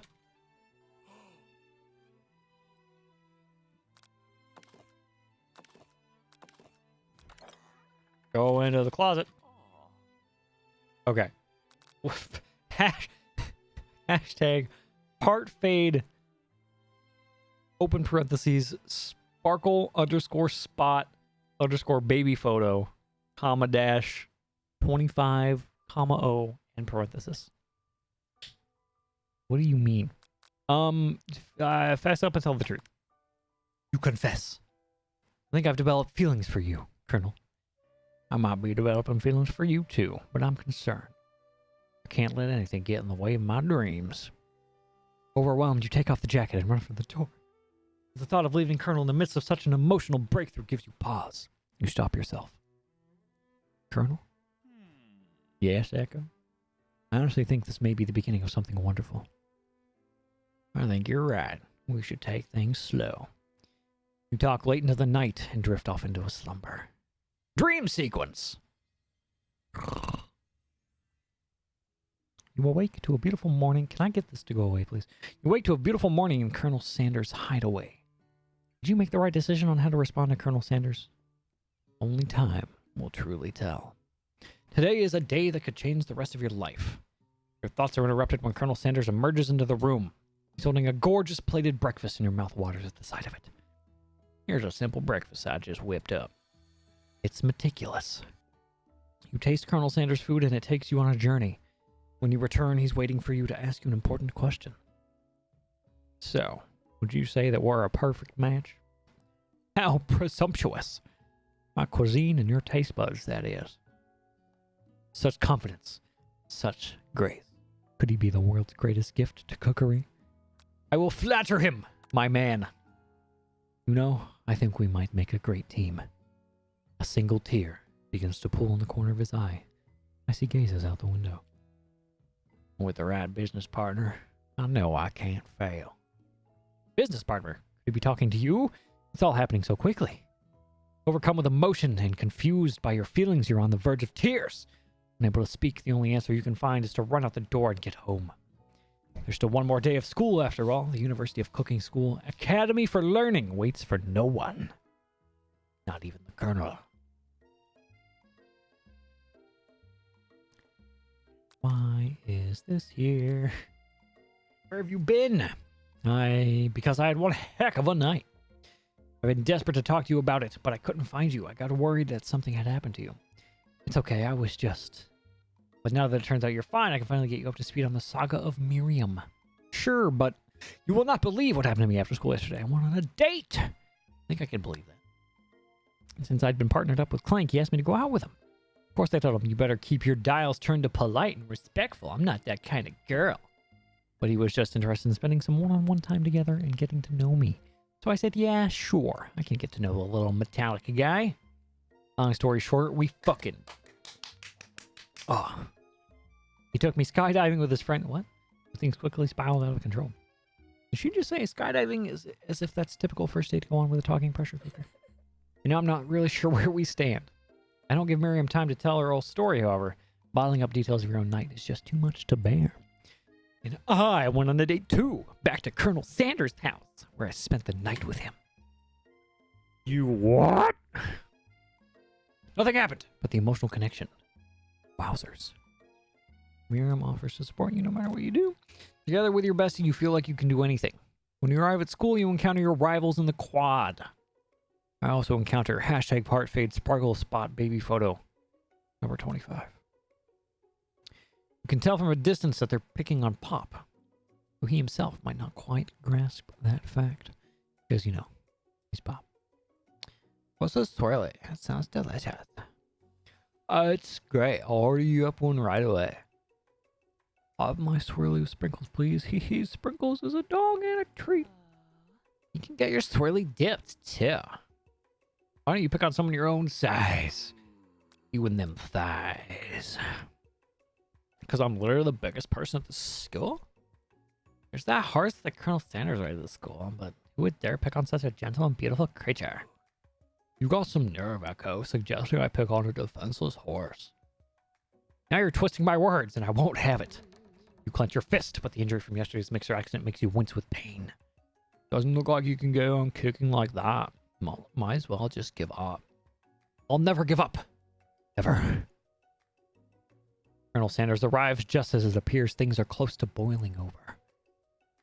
A naturally intuitive person, he senses that something has been going on. Stop dropping frames, please. Is everyone excited for the final day of school? Echo, how's that hand feeling? I'm sure you'll be back in fighting form by this afternoon. Are you concerned about my hands, Colonel?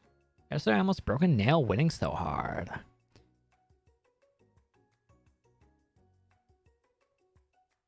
Fucking hello? That was weird. Technically, I don't believe a winner was decided, but your presentation was quite impressive. What was he doing complimenting her? What about the flavor of my delicate, warm, gooey chocolate sauce? It was clear that you're passionate about how your food is received. That's a lot of words to say. It was bland. Excuse me, Echo. I am more than capable enough to speak for myself. Bitch! I just got told, dude.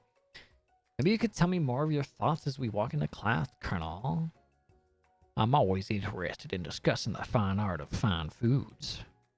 See you inside, Echo.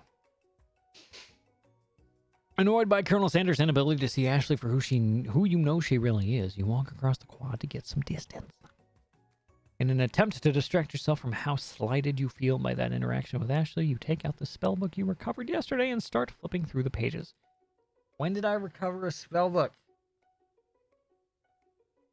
What? What's that book? That looks like bad news.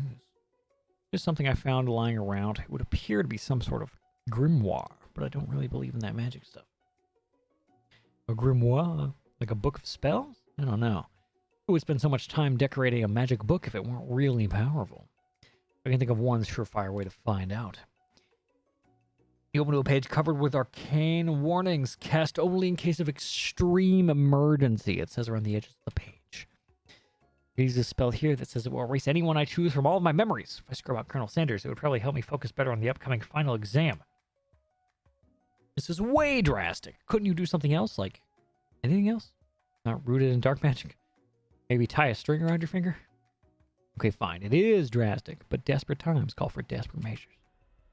You've got a memory erasing spell sitting right in front of you and a pretty good excuse to try it out.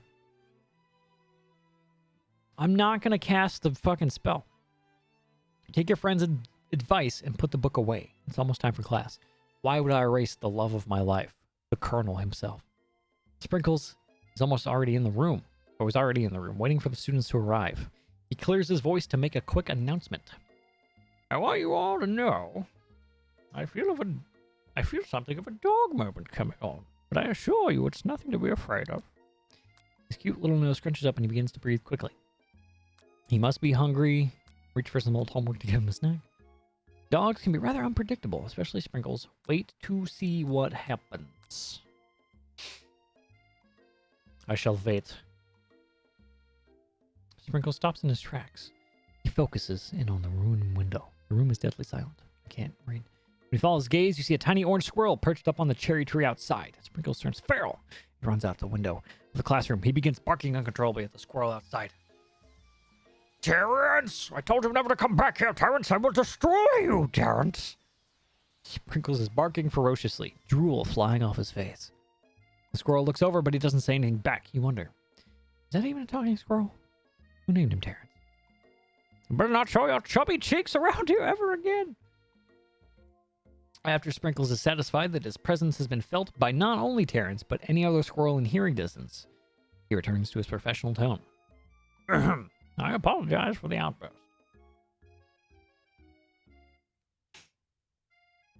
This actually brings up an important point. Thank you, Echo, for reminding me to dole out this indispensable bit of wisdom. You see. But before he can go any further, Miriam's love drama spills over into the class. Sprinkles interrupted by whirs and sparks coming from the back of the room. Oh, God. I told her to save it for after class. You think I wanted to be thrown from a plane strapped to a stranger? Miriam and Clank appear to be arguing, but you still haven't learned to speak Clank's language for mechanical noises. But no, you had to show off to your cool kid friends, Jeff and Joanne. J&J, forever. Watch us form a triangle in mid-air as we descend. Triangles are the strongest shape, don't you know? Yeah, well, that doesn't make it a great date. And take Jeff and Joanne with you. You can all hold hands as you pedal down the mountain or off a cliff for all I care. Clank begins to shudder. Steam pours out of the gaps in his panels, and then a loud ding stops him in his tracks. No amount of seasoning is going to make me want to eat that, Clank.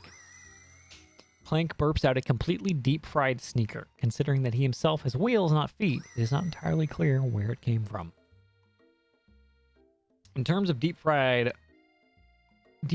friend footwear, I guess it looks okay. Clank slowly rolls out of the room to be alone with his shoe. Everyone tries to pretend like they didn't see that entire thing go down. Nothing like a loud public breakup to cast a pall over the final day of school.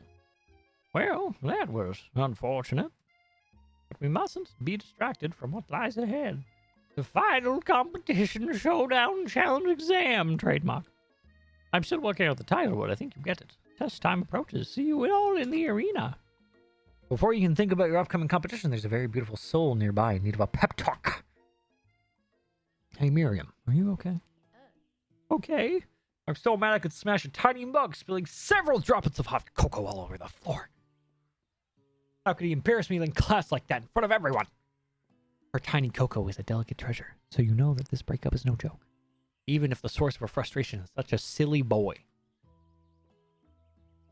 I know that you know this, but I'm going to say it out loud. You don't need no man. Me and you, we're going to cruise through this final test and hit the carpool lane to Success City.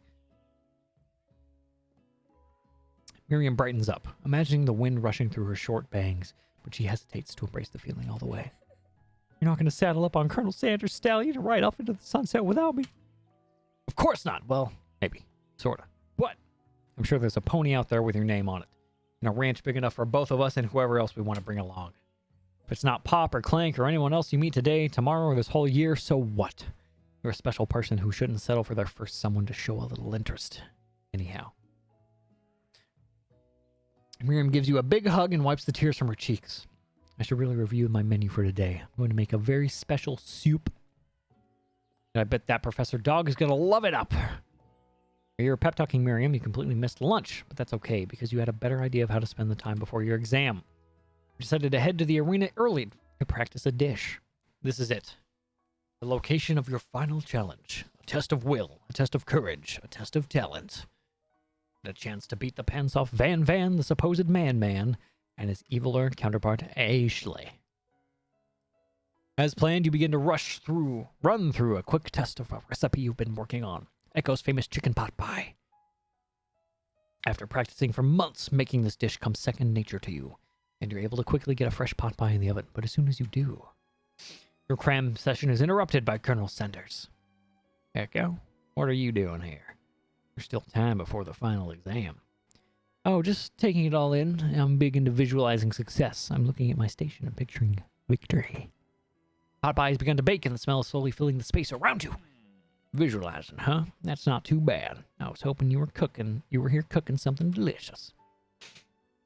You'd usually happily share your food with anyone who's hungry, but the last time you let Colonel Sanders get in your head, it cost you a cook-off. You decide that it's time to put your cooking above your romantic desires, but that decision gets hard to stick to when the oven timer goes out behind you. Fess up about the practice dish. Okay, you got me. I'm doing a little bit more than visualizing. I know. My nose can smell a pot pie from 400 yards.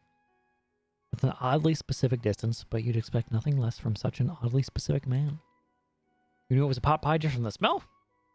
Not just a pot pie, but a chicken pot pie with an all-butter crust. My nose is telling me something else. Oh no, is it burning? No, I can smell that it was made with a heaping helping of TLC. Is that a drug? Time-loving care. Never mind. But it'll probably start burning any second if you don't pull it out. The moment of truth. Wow. It's the best pot pie I've ever tasted.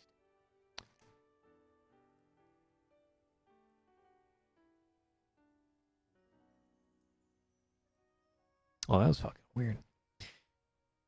I've always loved country cooking, and I could eat this all day. There's no time left. The final showdown is about to begin. Sprinkles lays down the ground rules.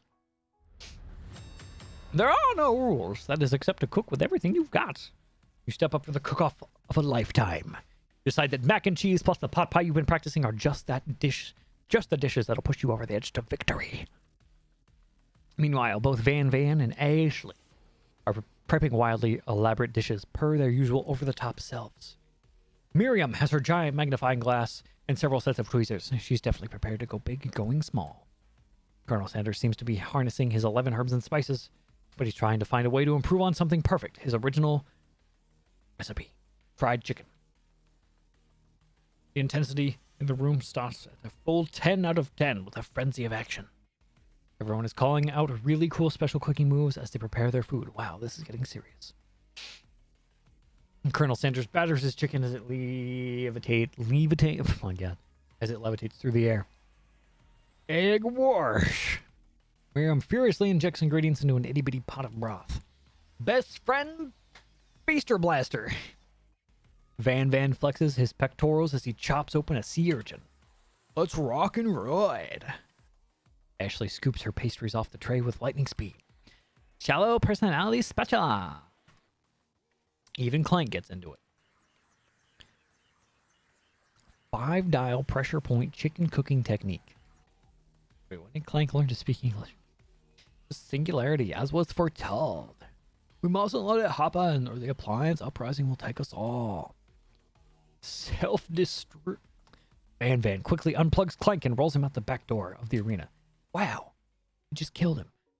As you frantically prepare your dish, you notice Ashley has her spell book out. Is she going to use some dark magic to turn the tide?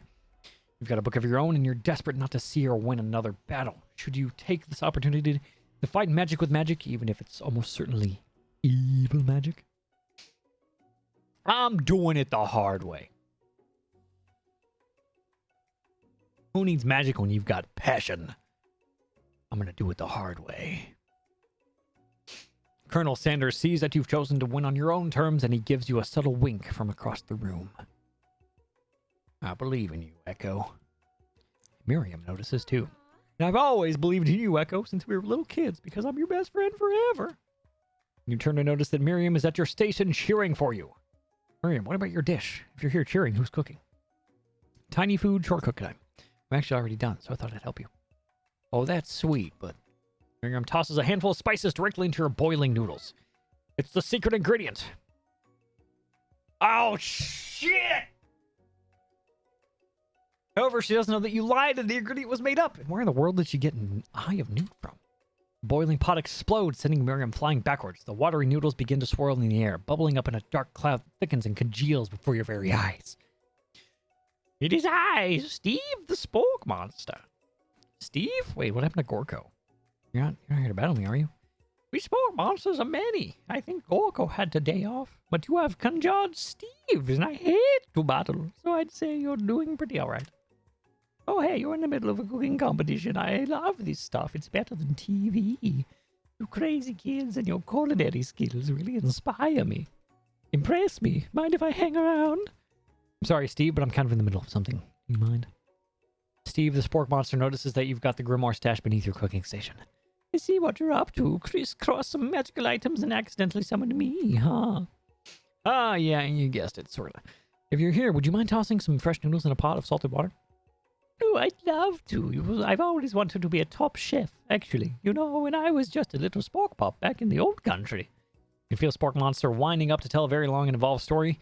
You don't know exactly where they came from, but it seems like there's probably lonely there. Actually, you know what? Maybe you should watch from the stands. I really need to focus on this competition. I understand. It's kind of that time, like that time in monster school that I had fallen asleep during scare tactics class, and when I woke up, you toss a serious stare at Steve, and he takes the hint. Never mind. I'll tell you later. Good luck. Having suffered this huge setback, you don't know how you could ever win.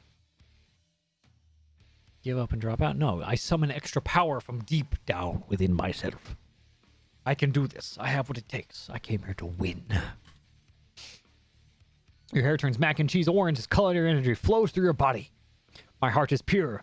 My hands steady. My taste buds have been preparing their entire lives for... Yes, Echo, you are the chosen one. You will avenge me. The power you'd been summoning immediately fades back out. You interrupted my inspiring monologue. Sorry. My heart is pure, my hands are steady, my taste buds have been preparing their entire lives to this moment. I will show the world my cookery. Begin to levitate off of the ground. Energy courses through your body. You know that with this power you can do anything.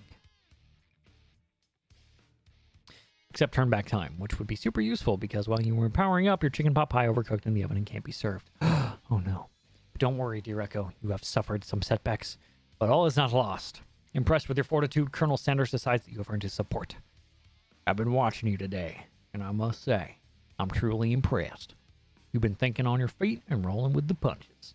He steps up to your station and stands right beside you. I'm here to help.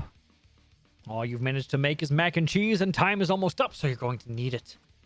But Colonel Sanders, what about the test? What will happen to you? What about the rules? Following the rules has never really been my thing. I follow my heart. What a guy. Colonel Sanders unfolds a delicate white towel to reveal the most delicious fried chicken tenders you've ever laid your eyes on. And besides, sometimes unexpected combinations can have surprising effects that surpass their individual efforts. Are you suggesting if we combine forces, we can form the perfect food union? Time's up, students. With time expired, it's the moment everyone has been waiting for. You must now prepare to present your dishes. A handful of students stand tall, but the class seems incomplete. It seems we're missing some students. Pop, clank. From off screen, you hear a pure and innocent giggle that can only come from one student. Hee hee, I'm flying. Sounds like it's coming from that broom closet over there. Miriam, would you mind? Inside of the closet, you see Pop hanging on a broom hook by the elastics of his underpants. Pop, get down from there right now. Let me guess. Did Van Van have something to do with this? When someone asks for a wedgie, who am I to refuse? I thought a wedgie was a salad. Looks like Pop is eliminated from the challenge, seeing how he didn't cook anything. I can't feel my legs. You kids and your pranks. I must say, it's not the worst prank in UCSAL history, but it's not exactly yearbook material. Wait a second. Pranks. Clank! Where'd that pressure cooker roll off to? Wait to hear a signature word, beep, or other onomatopoeia, but there's none. Somehow must have gotten unplugged. I guess. We'll have to figure that out later. That leaves only 4 remaining students. Please collect your final projects. 4? Should be 5. Yes, it's been a long semester. Wow, 3 whole days long. But after days of hard work, the time has come for me to eat. Miriam, please step forward. Now, describe your dish. I've made tender udon noodles and savory soup. My word, it's so delicate. It's that teeny tiny noodle tamaki I spy afloat of its itsy bitsy bowl. Yes, chef. Please call me Sprinkles. Chef is my father's name. Yes, Sprinkles, and some green tea made from baby tea leaves that I picked myself. Sprinkles carefully sniffs around the dish before opening his mouth and letting just the tip of his pink dog tongue dip into the bowl. Sublime! Would anyone else like a taste? Oh, come on, I'm not one of those dogs who doesn't floss. I even have a really cute electric toothbrush for dogs. Fine, I'll enjoy it by myself. And in a flash, the entire meal has been devoured. Not that it took much, it was less than a thimble's worth of soup. A+, rarely do I taste a dish with as much love poured into it as yours. Miriam is overjoyed. She gives you a huge hug. Thank you, Echo, for helping me to believe in myself. Van, you're up. Describe your dish. I made Unior smooth egg custard in an axe-hewn urchin shell, topped with caviar. You can't see it, but I'm flexing as I talk.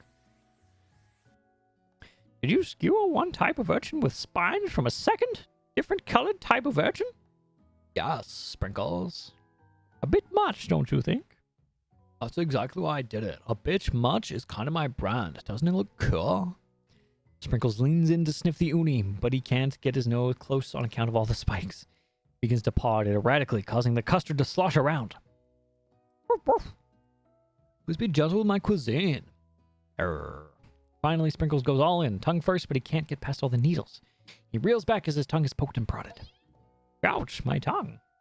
The professor appears to be having an allergic reaction to the sting. I can't eat this. It keeps poking my tongue. Disqualified! A stunning turn of events. Who would have thought that serving food in a bowl made of needles could make it difficult to eat? Dejected, Van does not go gentle into the night. Disqualified for glamour?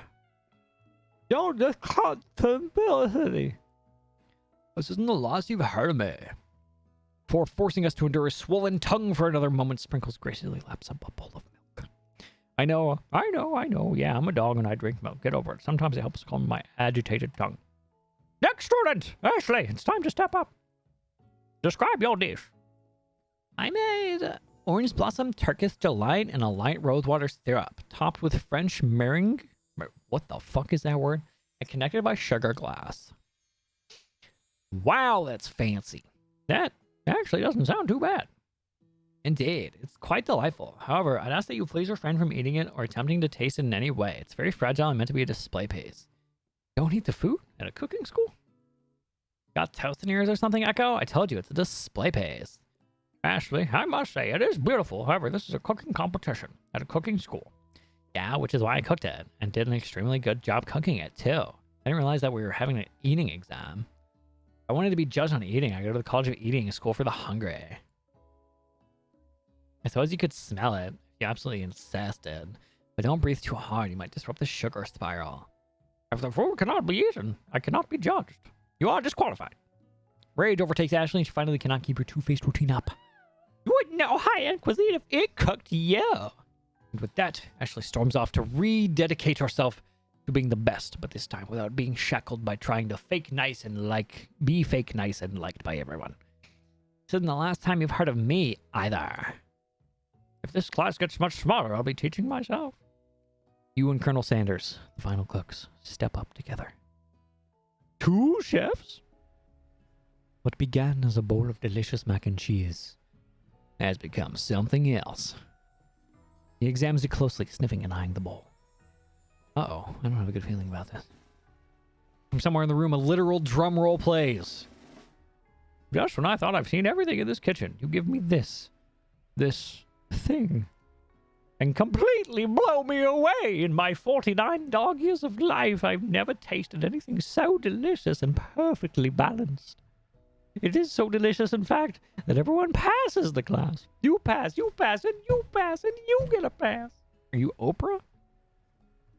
Everyone gathers around and partakes of the mac and cheese bowl. They all seem to transcend this reality into another dimension. You win. Together, you and Colonel Sanders have made a new menu item. The new menu item is so impressive, even the Van and Ashley are drawn back in by its magnetic fragrance. When they gaze upon your mac and cheese bowl, they admit that you are indeed an excellent chef. Sprinkles declares that you have passed. Everyone has passed. There were supposed to be more battles, but come on, how could they be better than this one? Now that the school year is completed and everyone has graduated, the students return for one last assignment to get their groove on. The cafeteria has been completely redecorated in order to serve as the site of school's graduation dance. Compared to the massive high-tech cooking arena, the humble decor seems downright cute and cozy. DJ Dog is in the house. Ow, ow, ow. You know that Sprinkles is a master chef, but also a world-renowned turntablist? I think the term is DJ. Who says you can't teach an old dog new tricks? Van, holy fuck, she's thick. That's the wrong one. I meant, holy fuck, she's thick. God damn. Look how ripped this man is right here. Van and Ashley tell everyone that they've committed themselves to righting the wrongs they did while they were the villains. For a moment, you actually believe them. Not another haunting. Oh, shit. No ghosts allowed at graduation. It's clearly written in the school's bylaws. I was never actually a ghost. It was all a trick to get you to finally notice me. Oh, amusing. And now that everyone is together. It's the Spork monster. He's totally mellowed out. Everyone, the Spork monster is no more. From here on out, I prefer that everyone refer to me by my new name. What a monster. Student tries to finish what he had to say, but everyone's too wrapped up talking to Party Monster. Dejected, student walks off. Maybe things didn't work out for Miriam romantically, but she found the love in her cooking. And you know she's gonna do great. A red carpet rolls out across the floor of the ballroom. It's like a Hollywood movie premiere. Who could command such an entrance. It's Pop! He's arrived late to the dance, but apparently for good reason. Walking the carpet, you see perched atop his dirty chef's hat. A crown? Welcome back, Pop. I know you weren't able to complete the final exam and accept your diploma, so we had it mailed directly to your father. We figured it was the least we could do for the school's dean. Oh, now I get it. And we get a new wing on this school, not to mention the honor of educating the son of the chancellor of such and such. The music at the dance is interrupted by the sound of sparkling and electrical hissing. It's Clank, who has arrived late to the dance. Now that I have graduated, I can reveal my truth. Oh, we still doing the talking thing. I am Clank, and I am not of this earth. I am actually from a faraway planet in another dimension. What? What? Actually, I feel like I knew this the whole time. Now that I have learned the ways of your kind, I must return. Miriam, will you come with me? I don't know what to say. Besides, no, obviously. I've just begun to learn who I really am. This isn't the time for me to devote my life to figuring out who you are, Clank. You're blown away by Miriam's maturity. It's pretty clear she has managed to surpass you in that regard. I understand. Kind of. Humans are weird. A portal opens up and Clank disappears through it. Finally, Colonel Sanders arrives. Howdy, Howdy, classmates. Just like the first day you met him, he has come prepared to feed the entire class. However, it's not enough to just give them a bucket of chicken. This time it's a full meal.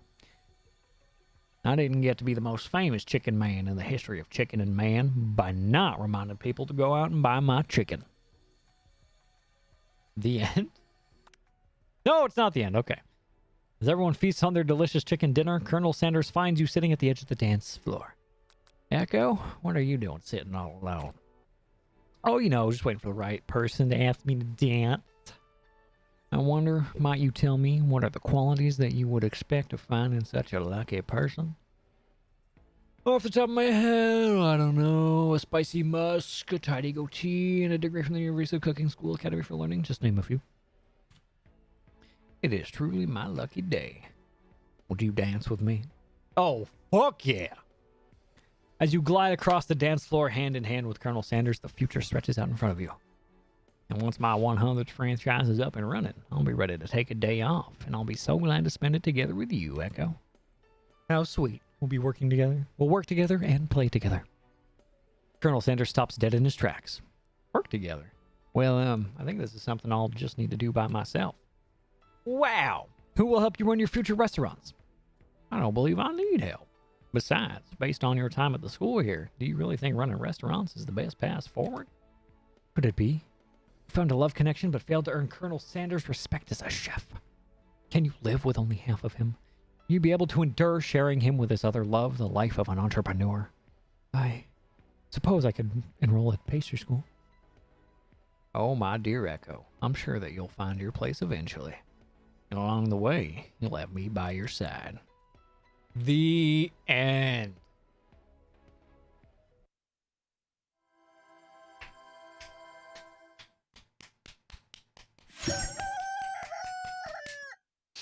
Wow. What a wild ride. I could have let it play again. All right. Well, that was I Love You, Colonel Sanders, a finger-licking good dating simulator. We didn't get to bang anybody. Not the Colonel. Not the girl with the thick thighs. Not the JoJo character. Ugh. Anyway, thank you all for watching. I'm not going to end the stream. I'm going to end the recording. If you're watching this on YouTube and you like the video, please subscribe for more dating simulators. Probably not. Maybe actually, though. I don't know. This was fun. Anyway, like, comment, hit the bell, all that jazz. Dab, I'm out.